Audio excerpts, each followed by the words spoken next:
Assalamu alaikum dear students. I hope that you are all fine with the grace of Almighty Allah. And today in this video lecture we shall deal with a new topic from your textbook, and this topic falls in your U2 examination. In order to find the topic, you can move to page number 122 of your textbook, and name of the topic is conditional clauses, as you can see it on page number 122. But before moving to the topic, let me explain what do we mean by conditional clauses. So let's begin. First of all, we must know what do we mean by a clause. Okay, so as you know that you have read in the earlier classes that a sentence is a group of words that makes a complete sense. Okay, now what is clause? A clause is also a group of words. Remember that a clause is also a group of words, but what is the difference? It is a part of a sentence. A clause is a part of a sentence that contains a verb. It means that a clause is a part of a sentence, okay, and it contains a verb. For example, a simple example is here. He thinks that he is very genius. It is a sentence here. So from he to genius, where a sentence ends with full stop, question mark, or note of exclamation. Are you getting me? So this sentence also contains a clause. So when we talk about the beginning of the sentence, he thinks, okay, so thinks is verb here, and this part he thinks is also a clause because it forms a part of a sentence. Okay, now what is then conditional clause? Now in English language or in general we create certain conditions. Okay, जब हम बात करते हैं तो हम कोई condition create करते हैं. Accordingly in English we create 4 types of conditions. याद रखिए बेटा, English में हम 4 किस्म की conditions create करते हैं. The first one is known as zero conditional clause, second is known as first conditional clause, third is known as second conditional clause, and fourth one is known as third conditional clause. So let's deal with the topic in detail. So let's move to first one, that is zero conditional. Okay, as you can also find it on the book, so you need not to bother about the material. It is already on your book. Now what is zero conditional? As you can find here, it is given here. It is used for talking about general truths, things that always happen under certain conditions. Okay, it means that zero conditional clause is used when we talk about general truths, okay, or you call as universal truths.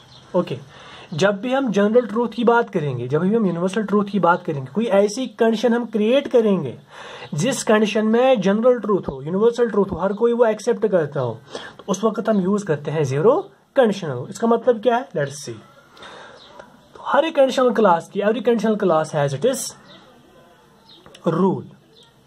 Are you getting me? Now the rule, the formula or the structure is here. When we talk about the structure or formula of zero conditional clause, it is given on our book. It is if or when plus, मैं short में लिखूंगा बेटा, हाँ, present simple plus present simple. Remember the structure, ये याद रखिए. तो it may be asked in your examination कि fill in the blanks with conditional classes. तो आपको ध्यान रखना है बेटा, पहले देखना ये जीरो कंडीशनल है, फर्स्ट है, सेकंड है या थर्ड है, फिर आप आंसर करेंगे। ठीक है, तो आप कैसे पहचानेंगे ये जीरो कंडीशनल है, फर्स्ट या सेकंड या थर्ड? लेट अस सी। तो क्या होगा बेटा, सेंटेंस हमेशा जो है उसमें इफ और व्हेन यूज होगा, and along with if and when there will be present simple and present simple. ठीक है, ये एक पहचान है। दूसरी पहचान ये है, this sentence will always express general truth और universal truth. For example, when we heat ice, it melts। गौर से देखिए बेटा, सेंटेंस स्टार्ट होता है when से, ठीक है, उसके बाद है present simple, we heat ice, ठीक है, प्रेजेंट सिंपल है, इट मेल्ट्स, ये भी प्रेजेंट सिंपल है। ठीक है, तो यहाँ पे क्या आ गया, when plus present simple plus present simple, तो ये बन गया हमारा जीरो कंडीशनल क्लास। ठीक है, तो अब हम चेक करते हैं क्या ये यूनिवर्सल ट्रूथ एक्सप्रेस करता है, general truth express. Let's see. तो ये सबका मानना है, when we heat ice it melts, isn't it और नॉट? जब भी हम आइस को हीट करते हैं ये पिघल जाता है, तो हर कोई एक्सेप्ट करता है, तो ये जनरल ट्रूथ है, ये यूनिवर्सल ट्रूथ है, तो इसे हम कहते हैं जीरो कंडीशनल। तो हमें कैसे बनाना है, we have to use when और if plus present simple plus present simple, और कोई टेंस हम यूज नहीं कर सकेंगे। ठीक है, या अब हम यही कहेंगे, if you heat water it boils, हर कोई एक्सेप्ट करता है, yes. If we bath we feel fresh. ठीक है, तो हमेशा ऐसी बातें हम करेंगे जो जनरल ट्रूथ्स होंगे, यूनिवर्सल ट्रूथ्स होंगे। ठीक है, तो जब भी हम इसका जिक्र करेंगे तो उसे हमेशा हम कहते हैं जीरो कंडीशनल क्लास। ठीक है, अब let's move to second part of the topic, that is first conditional.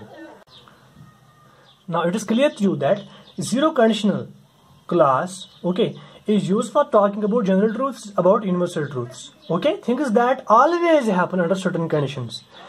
ऐसी कुछ conditions होती हैं, तो उन conditions के अंडर ये हमेशा होती हैं, ऐसा बिल्कुल 100% मुमकिन है, तो वो जीरो कंडीशन है। ठीक है, अब फर्स्ट कंडीशन में क्या होता है बेटा, as it is given on your book, it is used to talk about things that are possible in the present or the future. First condition में हम क्या करते हैं, फर्स्ट कंडीशनल क्लास में हम उन चीजों का, उन बातों का जिक्र करते हैं, याद रखिए बेटा, that are possible in the present, जो मुमकिन है, याद रखिए, दैट आर पॉसिबल कहां पे, प्रेजेंट में या पॉसिबल है, और फ्यूचर, या तो फ्यूचर में पॉसिबल है। The important word is possible. First conditional जो है बेटा, उन बातों का जिक्र हम करते हैं जो पॉसिबल होती हैं, मगर जीरो कंडीशनल में हम उन बातों का जिक्र करते हैं जो क्या होती हैं, जो यूनिवर्सल ट्रूथ होते हैं, पॉसिबल होते हैं, वो 100% पॉसिबल होते हैं। मगर फर्स्ट कंडीशनल जो है बेटा, ये 100% पॉसिबल नहीं होता है, बल्कि इसमें बहुत ज्यादा पॉसिबिलिटी होती है, चांसेस बहुत ज्यादा होते हैं। ठीक है, तो इसे हम फर्स्ट कंडीशनल कहते हैं, या ये भी हम कह सकते हैं थिंग्स दैट मे हैपन, जिस हमने मॉडल्स में पढ़ा, तो we use may when there is more possibility. So when we use first conditional, there is more possibility. Remember that. There is more possibility, मगर उतनी possibility नहीं होती जितनी जीरो कंडीशनल में होती है, याद रखिए। ठीक है, तो किसे ज्यादा होती है इंशाल्लाह वो हम नेक्स्ट में पढ़ेंगे। फिलहाल आप याद रखिए, फर्स्ट कंडीशनल में बहुत ज्यादा पॉसिबिलिटी होती है। Are you getting me? And what is the structure of the first conditional class? It is if plus present simple plus future simple. Remember that, if plus present simple plus future simple. For example, if you work hard, you will get distinction. तो पहले देखते हैं जो हमने sentence लिखा बेटा, if you work hard, if you work hard, तो एक यहाँ पे क्लास है, आप देख सकते हैं, इसमें वर्क है, ठीक है, क्लास है, ठीक, अब हमने एक कंडीशन क्रिएट की। कंडीशन क्या है? अगर आप मेहनत करोगे। कंडीशन हमने ऐसे क्रिएट की, अगर आप मेहनत करोगे क्या होगा? यू विल गेट डिस्टिंक्शन, तो आपको डिस्टिंक्शन मिल सकती है। तो बहुत ज्यादा चांसेस हैं, तो जरूरी है जो बहुत ज्यादा मेहनत करेगा तो बहुत ज्यादा चांसेस भी हैं कि वो कामयाब होगा। He will get succeeded, he will get distinction और she will get distinction. Are you getting me?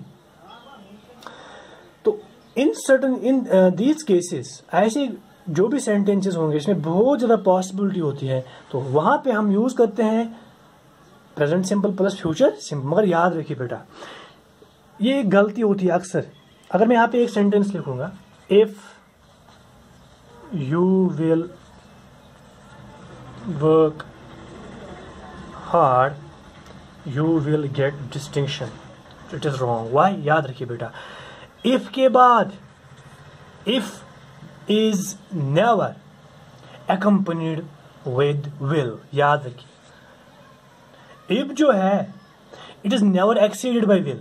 If के बाद कभी भी विल नहीं आएगा। याद रखिए यार, जब भी आप कंडीशनल क्लासेस का जिक्र करते हैं तो उसमें इफ के बाद कभी भी जो इफ, इसे हम कहते हैं इफ क्लास। याद रखिए बेटा, इफ से लेकर हार्ड तक ये इफ क्लास है, ठीक है।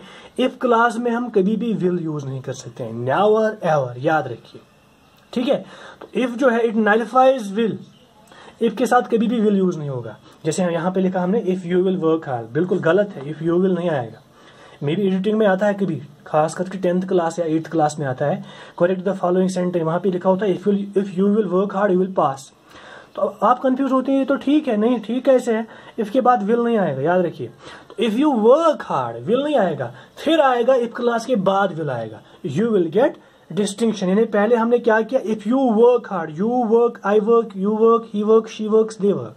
प्रेजेंट सिंपल है, यू विल, फिर आ गया फ्यूचर सिंपल। तो वही इसका स्ट्रक्चर है, if plus present simple plus future simple. तो ऐसे बनता है हमारा फर्स्ट कंडीशनल क्लास। और एक एग्जाम्पल है, example is we will go, it is on your book, very important, on a picnic if the weather is good or pleasant। okay, now आपको याद रखना है बेटा, जरूरी नहीं है कि जो हमारा सेंटेंस है वो हमेशा इफ क्लास से ही स्टार्ट हो। नहीं नहीं नहीं, ये प्रोनाउन से भी स्टार्ट हो सकता है, नाउन से भी स्टार्ट हो सकता है। जैसे यहाँ पे हम देखेंगे we will go on a picnic, ठीक है, हम पिकनिक जाएंगे if the weather is good, अगर मौसम अच्छा है, ठीक है। तो आप क्लियरली देखेंगे यहाँ पे if the weather is good, ये हमारा इफ क्लास है। चाहे बेटा इफ सेंटेंस की बिगनिंग में आए या मिडल में आए, जहां भी आए, इफ के बाद कभी भी विल यूज नहीं होगा या शैल यूज, जहां पे जैसे यहाँ पे है तो यही नहीं होगा। इफ ऐसे we will go on a picnic if the weather will be good, weather will भी नहीं आएगा। याद रखिए, are you getting me? If के बाद कभी भी विल यूज नहीं होगा। इफ क्लास में जो इफ से लेकर गुड है बेटा, इस इफ क्लास में विल या शैल यानी फ्यूचर का विल या शैल यूज नहीं होगा, नेवर एवर। तो अगर इस सेंटेंस को हम गौर से देखेंगे, we will go on the picnic, ठीक है, will go on a picnic, तो हमने कंडीशन क्रिएट की। कंडीशन क्या है? हाँ चलो हम पिकनिक जाएंगे, हम पिकनिक जाएंगी अगर मौसम अच्छा रहा, ठीक है। तो is like this we can create a number of sentences, ठीक है। और जो ये कंडीशन है it suits both to present and future. Are you getting me? For example कल आपका एग्जाम है या आज आपका एग्जाम, मैं कहूंगा बेटा अगर आप अच्छे से मेहनत करेंगे you will pass, you will get distinction, you will get high marks. अब हम फ्यूचर का जिक्र करेंगे, when we talk about future, ठीक है।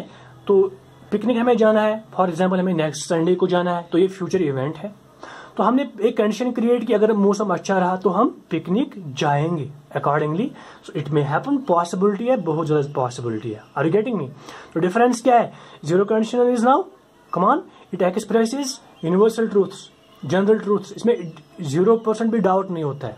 मगर फर्स्ट कंडीशनल क्लास में हम उन बातों का जिक्र करते हैं जिसमें बहुत ज़्यादा पॉसिबिलिटी होती है, लेकिन 100% पॉसिबिलिटी नहीं होती है। और ये पॉसिबिलिटी प्रेजेंट के रिगार्डिंग भी हो सकती है और ये फ्यूचर के रिगार्डिंग भी हो सकती है। This is how we have completed half of the topic. that is conditional classes. I will see you in the next lecture, inshallah, with second conditional class and third conditional class. Till then, take care and fi amanillah.